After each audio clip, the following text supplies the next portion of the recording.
So we've been doing OFM for about 5 years now. And in that time, we've made a lot of mistakes and we've learned a lot of lessons. And I've in fact made some notes from our journey, and I wanted to sit back, reflect on the last 5 years, and give you a little bit of perspective so that you don't have to learn the lessons that we did. Before we continue, if you're finding this video valuable and you want to get in on the discussion, then linked in the description is our free Telegram community, where we essentially discuss all things OFM, from client acquisition to traffic to chatting. Don't miss out on the opportunity. Back to the video. Initially, Cam and I met at McDonald's. We both had our first job working together there. Cam's about 5 years older than I am, so he was kind of heading out as I was heading into the job. But that was officially where we first met. Our paths crossed again a couple of years later in the fitness industry. I was doing my fitness coaching and Cam was importing and manufacturing chalk in China and distributing it to gyms and supplement stores here in the UK. So we crossed paths because Cam wanted to sponsor me to represent his chalk brand here in the UK, because at the time I was a world champion powerlifter, I broke a few records, so it seemed to make sense. And we started driving around the UK together and we came up with the idea to start an agency. At this time, there was quite literally zero in the way of like online content, OFM gurus, agencies on Telegram. It just really wasn't a space that existed. So we were pioneering a space with no help. So every decision we made was merely us just winging it. And I think that's a lesson in itself, because we just jumped in the deep end, had a go, and grabbed it by the balls and gave it our best shot. You know, we weren't buying all of the courses and trying to copy what everybody else was doing, right? I think there's a lot of value in taking on courses and opinions and YouTube videos, but there's also a lot of value in just jumping in the deep end and getting started. So the first bit of advice is just start, you know, or if you're already doing something, just practice, just try, just figure it out. You know, if you're stuck with a certain traffic acquisition channel, well, give it your all rather than turning to just buy a course or ask somebody all the time, because you only learn their perspective then, and maybe you have a better perspective to learn. So while we were learning the ropes, we had essentially two sides of the business to figure out. There was the whole account management side, which is interesting because there were no SOPs, nobody had any experience. You know, the team that we were hiring were quite literally unaware that this even existed as an industry. You know, fast forward to 2025, a lot of people already have the experience in the space. So that was interesting because you have to almost come up with these SOPs and figure out how to do things. But then on the flip side, we had the marketing, which is probably the one that has changed the most, because it was so easy back then. Literally, you could have creators just dancing on TikTok and they would pull in, you know, 30-40 grand a month on OnlyFans off the back of that, and they'd quite literally just do basic like Charli D'Amelio dances at the time. Because we were the first to the space and creators hadn't come across a service like ours before, it was actually a slow start. It was difficult to get our offer out there because people thought that we were trying to scam. You know, there was, of course, this whole fear around pimpology. You know, why are these guys trying to get involved? And it was difficult for us to communicate, you know, that our intentions were pure and our reasons why we wanted to get involved were genuine, because there was no experience, we had no proof, it wasn't a familiar service. So that was actually probably one of the most challenging things, which is something that, you know, if you're setting up an agency now, you wouldn't suffer with. We actually got to our first 10K month in the May of that following year. So it was a slow start. You know, it took us the best part of 6 months to find our feet and start generating some income. We were chuffed with that because we thought, wow, we found something here. You know, this is cool, this works. And at this point, it was just, of course, me and Cam. So we were taking control of the 24-hour shift by ourselves. You know, I'd do 18 hours and sleep for 6, and he'd do 18 and sleep for the next 6. And we would literally rotate so that we could cover the 24 hours between the two of us. And it stayed this way for quite a long time. You know, it wasn't until about, I think, September, October of that year that we brought somebody in. So we were pretty much a year in at this point to just 18-hour rotations, which, if you ask me, is cool. You know, it's a cool start. And it taught us the importance of work ethic and all these sort of things, which we already had from our past businesses. But more importantly, it taught us about the business, which again goes back to the previous bit of advice. You know, just jump in the deep end and give it a go, because no amount of courses or mentorships or, you know, masterminds or Telegram conversations or any of this stuff will ever teach you practice and experience. And I think one of the things that me and Cab had that others didn't was that we jumped in the deep end and we knew every intricate detail because we were there. We were the ones actually doing it. You know, we were on the phones, we were managing accounts, we were managing the socials, we were posting the social media content. So it means now, fast forward a number of years, every single person in our business is doing a role that we are familiar with. So if there is somebody who's posting content, we can relate to that. If somebody is managing the account, we can relate to that. And I think that gives you a unique value in itself. So as the year went on, we hired a few virtual assistants, which was an experience that we quickly wrapped up. We brought on a few VAs to manage the accounts and quickly realized that this is not the move. This puts us in the same boat as everybody else. It's not a USP, and more importantly, the quality of our service diminished. And the profitability was there, of course it was, but we didn't feel that that was what we were after. We weren't chasing profitability, we were chasing scalability, because if we make profit on 50k a month, that's great. But if we make slightly less profit on $1 million a month, that's better, And so we looked at the bigger picture, we looked at the opportunity for growth, and we actually hired UK team. We looked around at friends and family members that we could trust, and we brought them in, and we kickstarted our UK team. This was the inception of the chat team. This was where that whole service came about, because all of our guys were way more passionate about our business than, our competitors' virtual assistants were.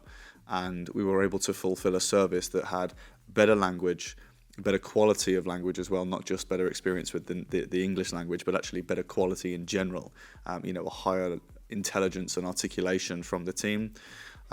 They cared about the business because they cared about the owners of the business and they knew them face to face.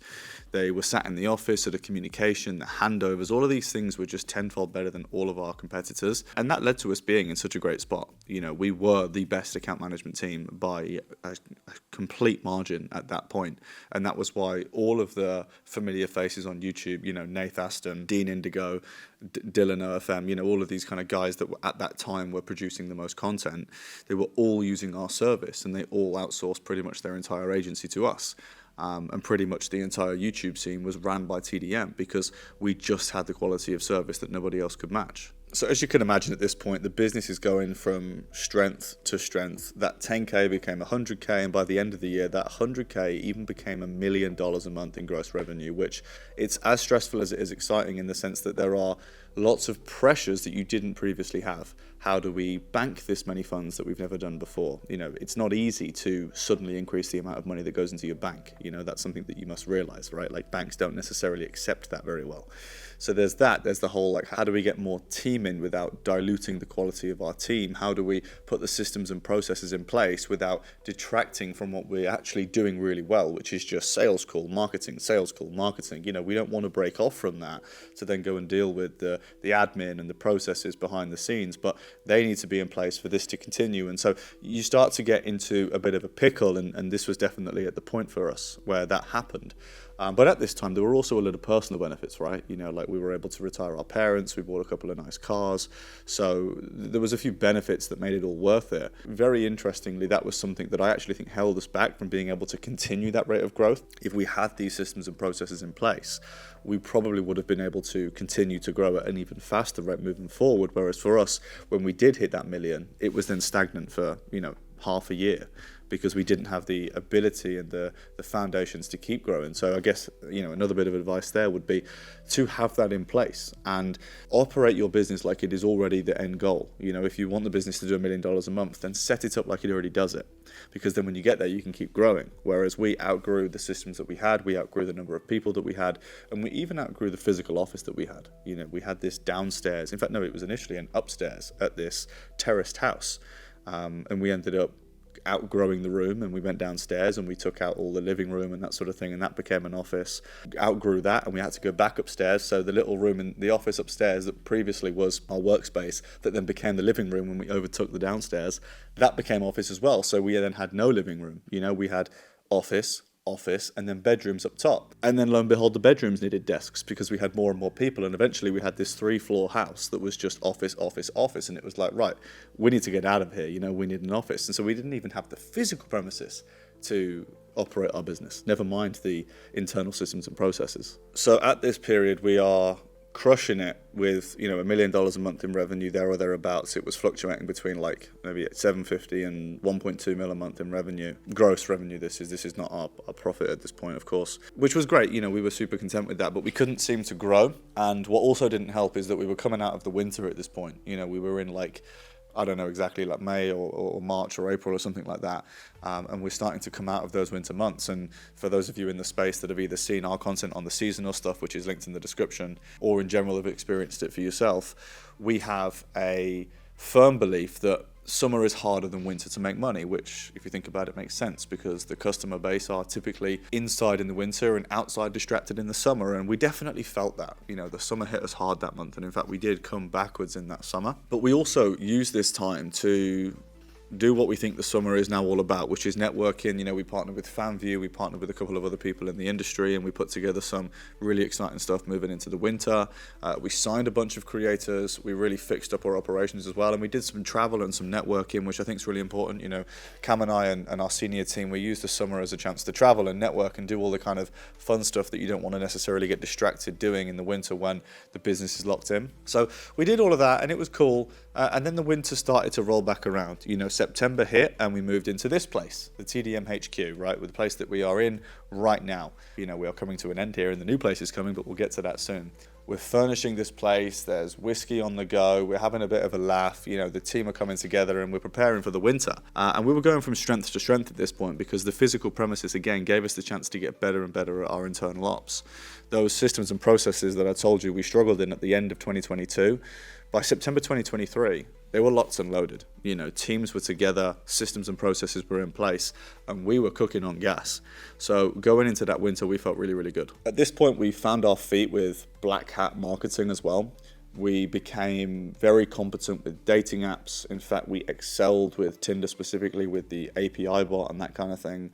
So much traffic was coming in that we had no choice but to just level up every part of our business because that initial funnel was wide and wider and wider and wider, and therefore every other part of that funnel had to get better and better and better. Revenues were booming. We were doing PB week after PB week. Professional standards were climbing. The environment that the team had here at the office was just getting better and better and better. In fact, we even launched our financial products at this point. We came to market with our accountancy and our finance and legal products that we have today. We started to unveil these into the market and everything was going amazingly. And then eventually, reality check V2 hit.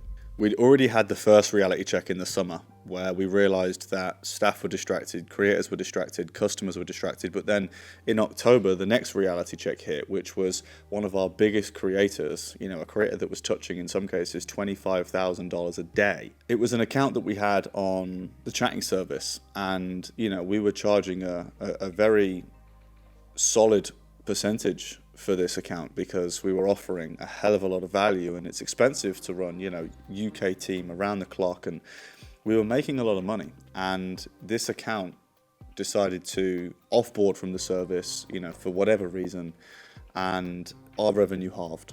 And it was at this time that we realized, how reliant we were on the chatting service, which in hindsight, it was a mistake because we had so much of our business depended on other people. Not just in, keeping them on the service, but if they sucked with traffic, if they didn't take our advice, we suffered as a result of that because we only had control over the account management, which, look, we were excellent at, right? We were the industry's best, especially at this time as well, because the competition wasn't there. So we were crushing it from our side, but that didn't necessarily mean that we were going to crush it overall because we were bound by how much traffic was there or whatever it was. And so we use this as a chance to basically reflect and, realize, okay, we need to take control of this. We need end-to-end control over our own business.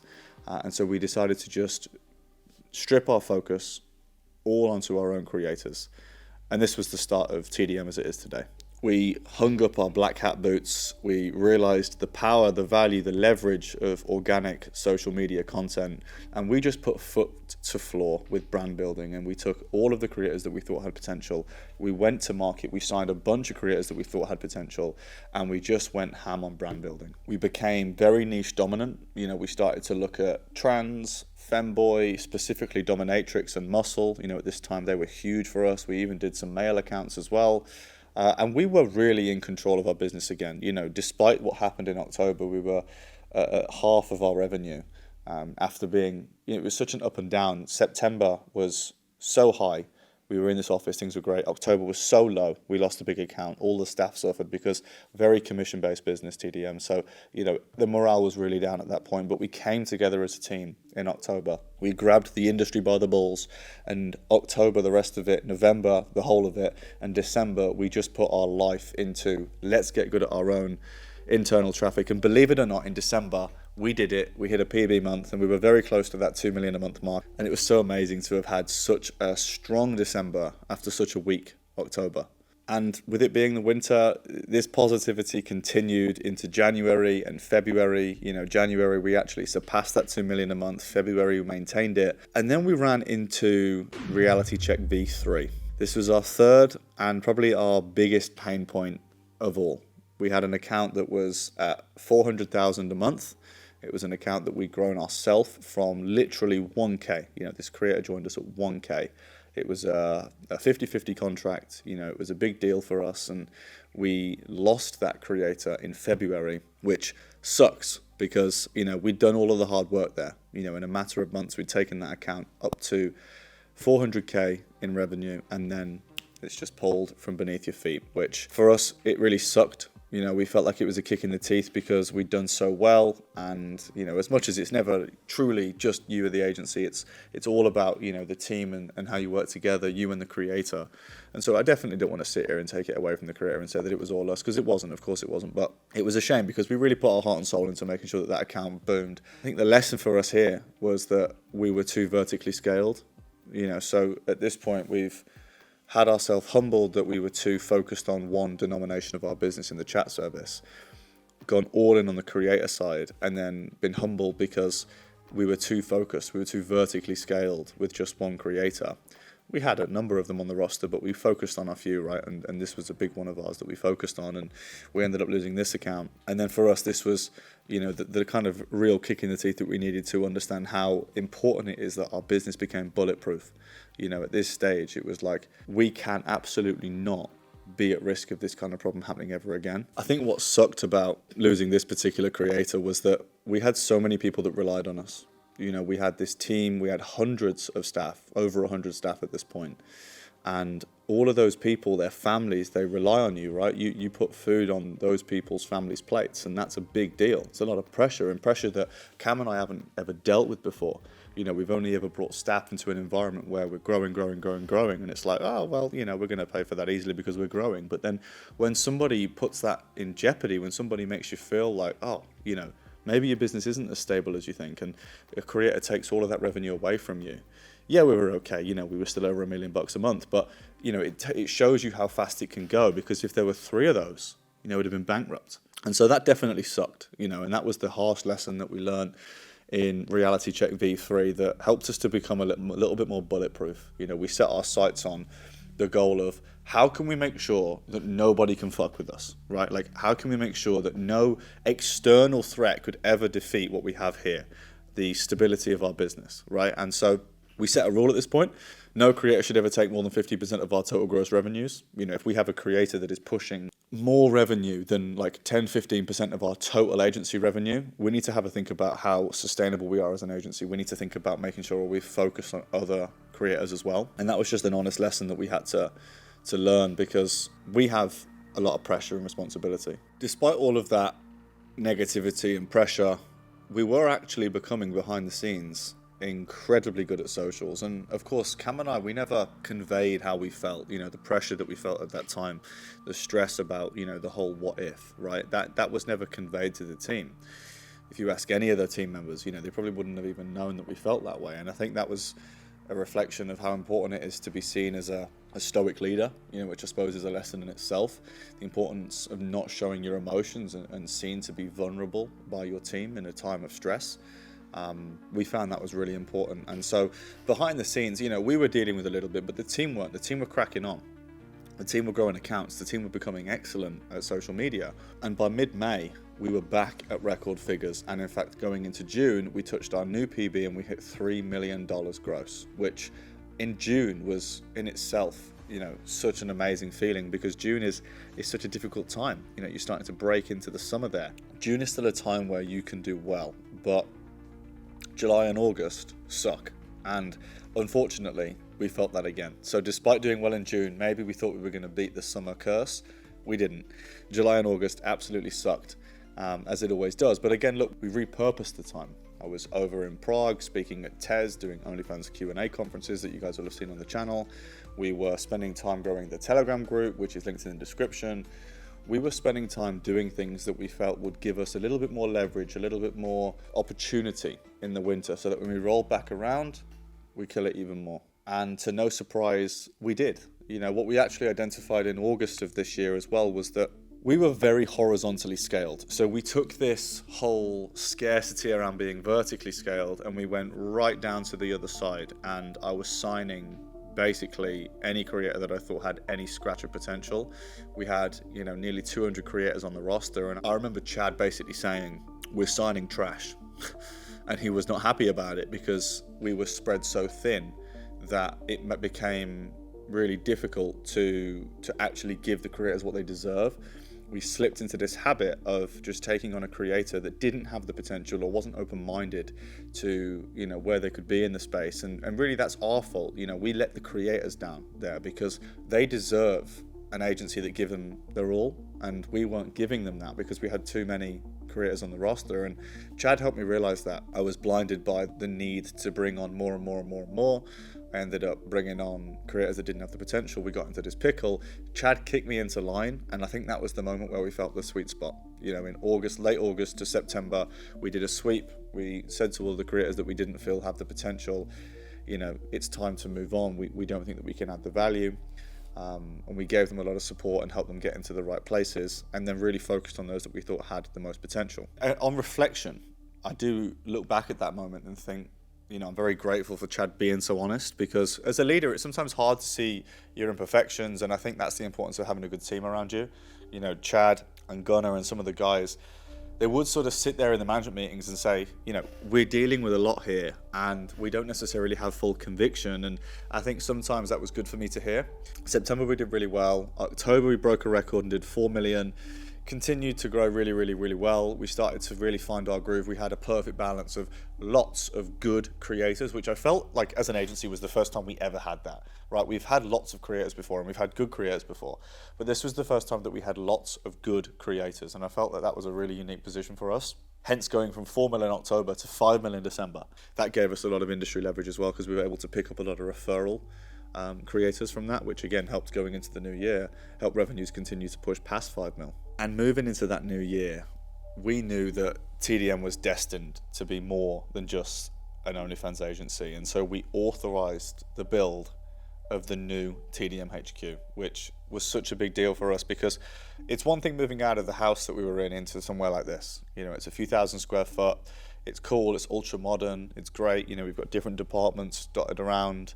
And it's cool, it's like a pretty cool corporate office. It's open, it's a good vibe in here, it's modern, it looks cool, but actually it's still just a small office, and it's somewhere that we just rent, for really a few thousand a month, right? Like any business could do this. But going into something like the new TDM HQ, with 15,000 square foot of floor space, multiple floors of, glass offices that we are building, a gym on site, spa on site that we are building. It's a totally different kettle of fish. And to authorize that was a little bit of a surreal moment, because it's like, wow, we're a real business that can build our own dream office now. So that was an amazing, amazing start to the year. We continued to grow into the spring. We surpassed the 5 mil in the December, and we touched the 6 mil by, I think, like April, May time. I think it was May actually that we did that. And what feels really good about where we're at now is that we haven't had a reality check since this time last year. So this is the longest period of time that we've gone without having one of those harsh reality checks that kicks you back into line. You have these little issues that pop up in the business, weekly, right? There's issues with staff, there's issues with morale, there's issues with creators or all sorts of stuff, banks, legals, there are always these ongoing problems in each department, and there is never a smooth sail. But all of these things are like acute issues that you can deal with. They don't affect the business's trajectory, but across the years, we've had serious issues that completely pivoted the way we did things. We haven't had that in a while, which gives me confidence that we are on the right path, we are doing the right things. And now we're in the summer of 2025, pivoted our focus again. We've been focusing on a couple of projects that we're really excited to unveil. Some really, really big plans for some of our creators with physical events that we're going to do, around the UK, and with a bunch of our creators with one big marketing stunt and all this sort of stuff, and really just locking in on the brand building. And I'm really, really glad that we're where we are. So I hope that you found it useful listening to our journey, because I myself have learned a lot from observing others' journeys and the lessons that they've gone on. And I also think it gives you a bit of context on, the way that we've done things, because a lot of people that I consult with who book like directors calls, link in the description to one of those, they tend to enjoy hearing about our journey because it helps them map out their own plan and their own journey. And I feel like that too. When I consult with people that are further down the journey than I am in whatever industry, I like to learn about, well, how did you deal with that many staff? How did you deal with an office move? How did you deal with putting all of your eggs into this one big project? And I found value in that. And so I thought I would give you guys the chance to hear our journey and some of the lessons that we've learned, and hopefully you found that valuable. But as always, there is a link to our free Telegram community in the description, along with the new TDM Business site where all of our offerings are available on one site. Check out the site, let me know what you think to it, and hopefully we'll see you in the next video or in the Telegram group.